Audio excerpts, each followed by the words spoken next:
Salve, salve galera do Central HQs, bem-vindos a mais um vídeo do quadro Notícias da Semana. Recentemente a Panini fez uma live anunciando alguns lançamentos e a substituição da antiga coleção histórica Marvel por uma nova, a chamada Marvel Vintage. Segundo a Panini Comics, nós teremos nessa coleção produtos em capa dura e também em capa cartonada. Foram anunciados produtos para os meses de novembro, dezembro e janeiro.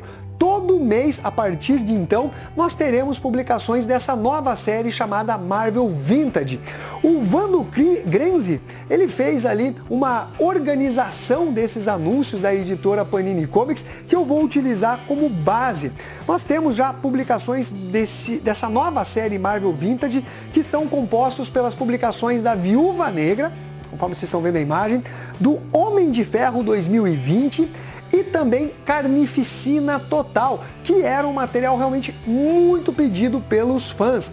A Panini nessa live utilizou um editor e também o responsável pelo marketing da editora. E com isso a gente sente que a editora quer novamente se aproximar do leitor, ser mais transparente, algo que ela fazia no passado, daí parou de fazer, voltou a fazer novamente, parou e agora está retomando, né? Algo que eu entendo como imprescindível, não é mesmo? Bom, vamos começar aqui, galera, pelo mês de novembro de 2020 com 3 publicações.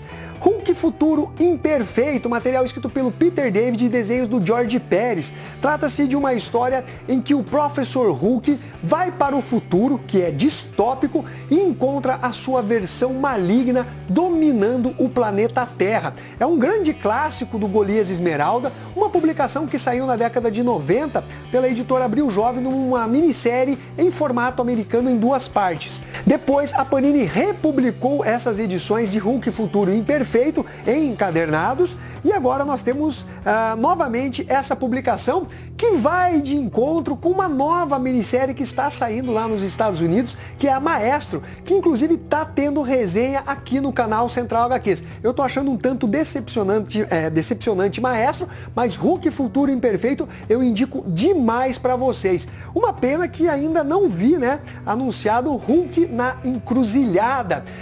Para quem acompanhou a coleção histórica Marvel do Incrível Hulk, que teve um total de 12 volumes, Hulk na Encruzilhada seria o próximo. Então eu tenho realmente grandes esperanças e espero que saia nessa nova coleção Marvel Vintage, visto que Hulk na Encruzilhada, além de ser uma das minhas histórias preferidas de todos os tempos, é considerado um grande clássico do Golias Esmeralda.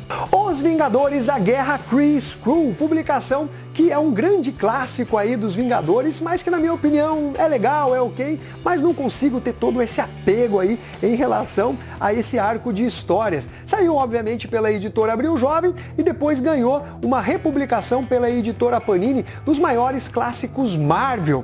Então agora nós temos novamente essa publicação, o que é um ponto positivo, porque independente da minha opinião é um clássico aí dos Vingadores. E para finalizar o mês de novembro nós temos Soldado Invernal, o Inverno Mais Longo, que é escrito pelo Ed Brubaker, que basicamente recriou, né, o Bucky, que estava morto desde a década de 40, trouxe o personagem para o universo Marvel mais atual, estabelecendo ele como Soldado Invernal, no título do Capitão América, um run que é espetacular, na minha opinião, é o melhor do Sentinela da Liberdade, tanto que ganhou até o prêmio Eisner, né, o Ed Brubaker escrevendo o título do Capitão América, além de outros, e essa publicação eu não tenho ela tão fresca na memória, mas eu li e é um material legal, ok. Não vá com tanta sede ao pote porque pode ser que você acabe se decepcionando. Não queira comparar com o trabalho que ele fez no título do Capitão América, porque realmente daí você vai achar a publicação bem mediana.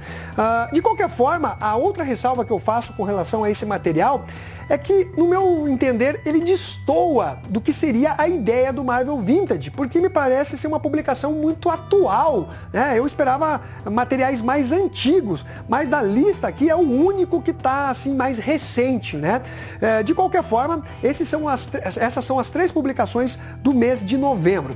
Já no mês de dezembro nós temos Demolidor Amor em Vão, uma publicação que, se eu não me engano, é escrita pelo Denny O'Neil.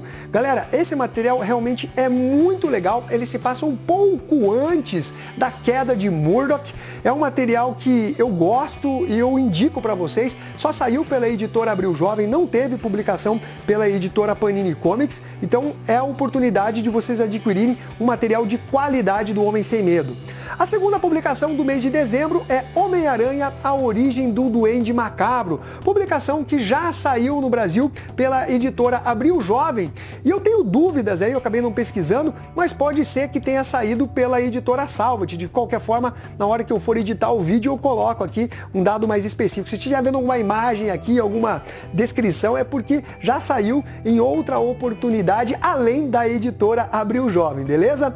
Para finalizar, nós temos Wolverine O Fim, que, galera, além de ser fraca, ela também é um pouquinho mais atual, não tanto quanto o Soldado Invernal, mas é um material muito meia boca que já saiu pela própria editora Panini Comics. Realmente é uma história qualquer coisa que, no meu entender, não merecia ganhar uma republicação. Tem outros materiais aí do Wolverine que poderiam ser reeditados e não uma história assim tão fraca. Para finalizar, no mês de janeiro de 2021, nós temos Feiticeiro Escarlate e Visão, série que saiu pela editora Abril Jovem, conforme vocês estão vendo na imagem aqui. Se eu não me engano, ela é escrita pelo Steven Englehart.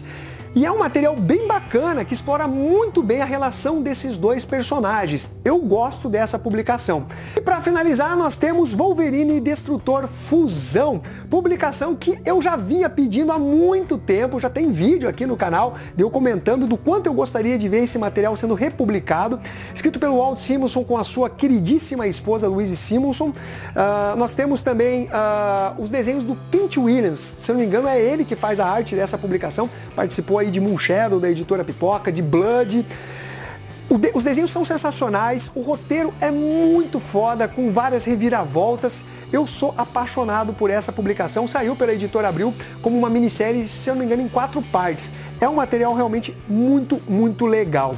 Bom, essas são as novidades aí da Marvel Vintage. Vamos ver quais das publicações sairão em capa dura, quais sairão em capa cartonada. Eu torço que a maioria delas, pelo menos, saiam em capa cartonada. Eu acho que, sem ser um grandíssimo clássico, né, vale a pena sair numa forma um pouco mais econômica, visto que quando a Panini coloca uma capa dura, ela eleva o preço assim absurdamente. E a gente sabe que os custos por conta de uma capa dura não aumentam o preço dos quadrinhos tanto assim, é mais por uma questão de status. Então eu realmente torço que saiam bastante materiais em capa cartonada dentro dessa coleção. A segunda notícia é relacionada aos finalistas do Prêmio Jabuti, que é o principal prêmio de literatura brasileiro. Agora nós temos uma categoria de quadrinhos. A lista era maior, agora houve aquela peneira, aquele filtro e chegaram a 5 finalistas. O primeiro é Fuji e Mikito, de Marcelo Costa e Yuri Andrei, material da editora Mino. Eu tenho essa publicação, é um material até fininho, teria uma leitura rápida, quem sabe eu resenhe esse material para vocês em breve. De qualquer forma, é um dos finalistas. Temos ainda o Obscuro Fichário dos Artistas Mundanos, 1934 a 1958, de Clarice Hoffman, Abel Alencar, Maurício Castro, Greg, Paulo de Amparo e Clara Moreira, da CEP Editora. Os Olhos de Bartô, do Orlandelli, que é uma publicação independente, e esse material tem resenha aqui no canal e eu acho ele sensacional. Gostei demais dos Olhos de Bartô. Temos ainda Roseira, Medalha, Engenho e Outras Histórias, publicação do Jefferson Costa, material que saiu pela editora Pipoca e Nanquim e que teve resenha aqui no canal Central HQs. Do que eu li até agora, eu ainda fico um pouquinho mais com Os Olhos de Bartô. O último título foi Silvestre, do Wagner William, que saiu pela editora Dark Side Books. Eu também tenho essa publicação, mas ainda não tive o tempo necessário para ler o material. Mas eu dei uma folhada. Olha, o trabalho artístico e narrativo do Wagner William nessa edição realmente é de encher os olhos. Então me parece que a representação de quadrinhos nacionais que estão nessa disputa do Prêmio Jabuti na categoria quadrinhos realmente tem uma seleção assim caprichada de materiais de qualidade. Para finalizar, galera, eu vou falar sobre um boato, e eu repito, é um boato, tá? Vou falar brevemente sobre isso, até porque não tem tantos elementos e tão pouco uma confirmação, uma nota oficial da DC Comics, mas basicamente o boato é sobre o fim da cronologia DC. Será que realmente isso vai acontecer? Eu torço que sim. A DC, né, quando surgiu, As histórias, elas eram mais contidas nos próprios títulos, não tinha aquela coisa de você ler o título do Batman, aí você precisava ler o título do Superman para entender determinada coisa que estava acontecendo dentro do universo DC. Ainda que cada uma das séries, elas tivessem um fio de linha cronológica, não tinha tanto aquele apego ao que aconteceu anteriormente. Seria uma coisa meio quadrinho italiano Bonelli, né? Dylan Dog, Martin Mister. Faz referência a algo que aconteceu no passado, mas para você ler aquela determinada história, você não precisa trazer toda uma grande bagagem de leitura ou qualquer coisa nesse sentido.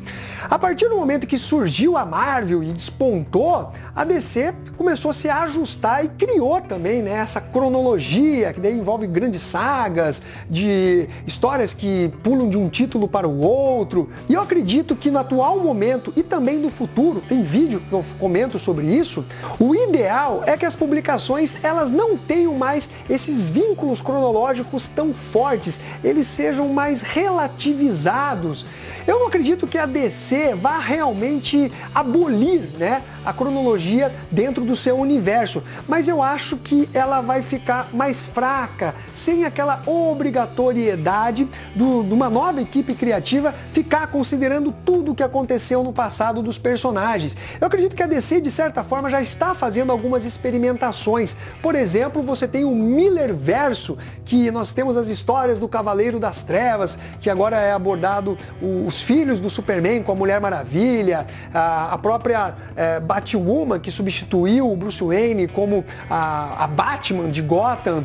Nós temos também como exemplo as histórias do universo alternativo do Batman, que são escritas pelo Sean Murphy, que é o Batman Cavaleiro Branco, Batman a Maldição do Cavaleiro Branco, que são independentes, ele tem uma maior liberdade criativa na hora de conduzir a história. Se ele quiser matar um determinado personagem importante dentro do universo do Homem-Morcego, ele pode fazer sem peso na consciência e sem intervenção editorial. Então eu acredito que o futuro, inclusive para Marvel Comics, é dar uma flexibilização na parte de amarra cronológica, criando histórias mais independentes, eu diria até de realidades, né? Onde você pode aproveitar o personagem de uma determinada forma, aí vem outra equipe criativa e aborda ele de outra, obviamente sempre respeitando as características bases de cada um desses personagens.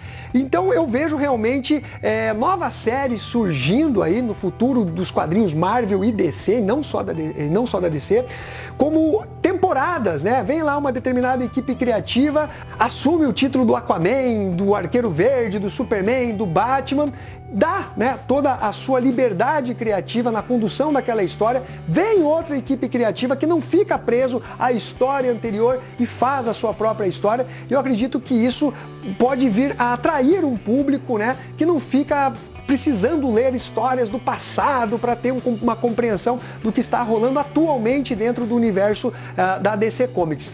O que vocês acham disso, galera? Deixe aqui nos comentários sobre todos esses assuntos que eu abordei nesse vídeo de notícias da semana.